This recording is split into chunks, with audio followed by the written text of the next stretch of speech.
Hello, welcome back again, and we're continuing our look at Monstery boxing. We've covered most of the actual hand techniques in terms of how we're going to block, how we're going to punch. Really what we're going to look at is a little bit of footwork to make it a bit better. Obviously we have our opportunity to kind of move in and strike, and obviously we have our opportunities just to get out of there. But actually moving around our opponent, it's something that's common to all martial arts. Everybody thinks it's a great idea, everybody sucks at doing it, but we need to move around our opponent and not just make this a linear fight. So one of the ways Monstery does this is he has slips. Now, people are very familiar with kind of slips or voids from a weapons point of view where I'm a long way away from my opponent. Because if Andrew, now holding an imaginary sword, and tries to stab me, there's all of this distance here that I have to move around. If we're here, I have very little time or space before his fist is in mine, or in my face rather, to actually come off with a way of moving. So, there's really only two that Monstery looks around. So what we're going to do is we're going to look at a punch that's going to ultimately come for the centre of my head.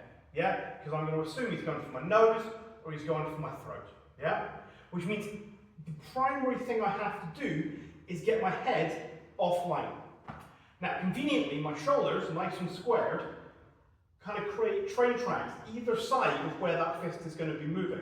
So if I can put both shoulders on either of those lines, then my head is no longer in line to get hit.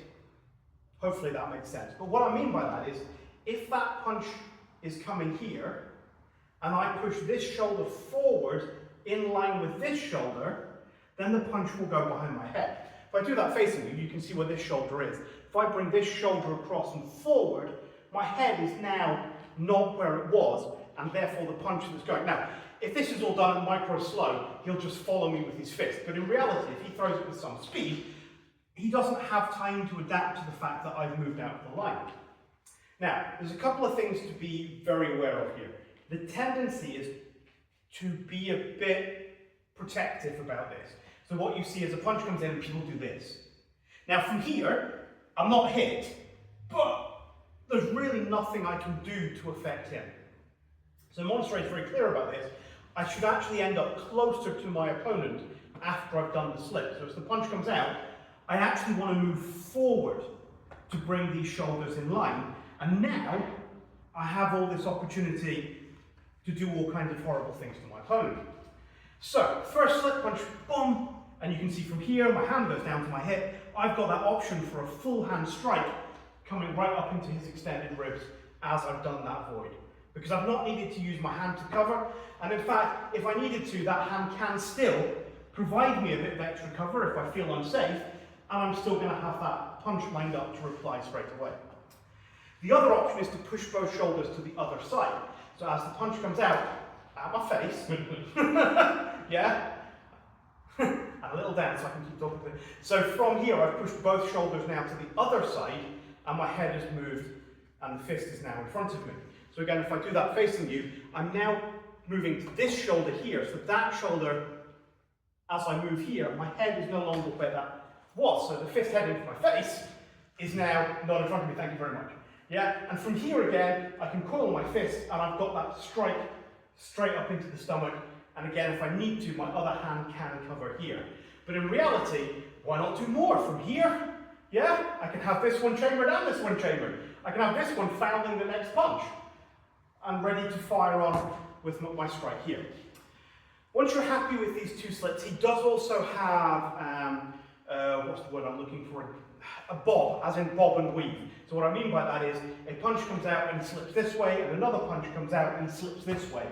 But I find that that tends to not work, simply because I lose track of where my opponent is. Here, yeah, when I move to this side, I can see where the back of my opponent is, and I'm not going to stay here, I'm going to move into this space.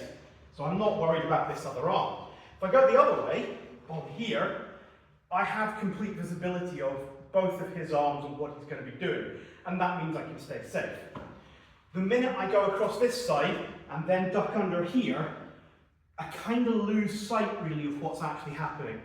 And what I tend to find is a horrible thing, that I tend to come here, I duck under, the other person doesn't punch and waits, and as you come back up, just smacks you in the face. There's a wonderful example if you ever watch any of Tommy Moore's boxing. Tommy Joe Moore has one where this guy, he punches him, the guy slips under, and Tommy just waits for him to come up and smacks him in the head again. It's not a great technique in my opinion. What I do want to do though, is not wait to hit him. I can actually deliver a short arm blow as I'm moving. So as that punch comes in, I'm going to slide forward, but also deliver my half arm attack as I'm charging this, allowing me to then get a second hit in. So, boom, boom. Allows me to really start putting the pain into my opponent. Equally, if I go the other way, boom. Yeah, and that's likely to stop him being so keen to throw that second fist, but even if he does, that can come up to guard as I'm throwing that second one in. So these slips allow me to get in close to my opponent, which we're going to look at for interesting things we can do with that, but also they take me off that centre line. If I'm here, I'm starting to move around my opponent. Likewise, if I go the other way, boom, I'm moving to actually get around my opponent rather than staying stationary. Hopefully that makes sense. We're going to look at, finally next week, a little bit of a change where we're actually going to use the fact that we're close in to do a couple of horrible tricks. But that will really kind of take us to the end of what we've got on Monstery. So hopefully that made sense, and we'll catch you next week.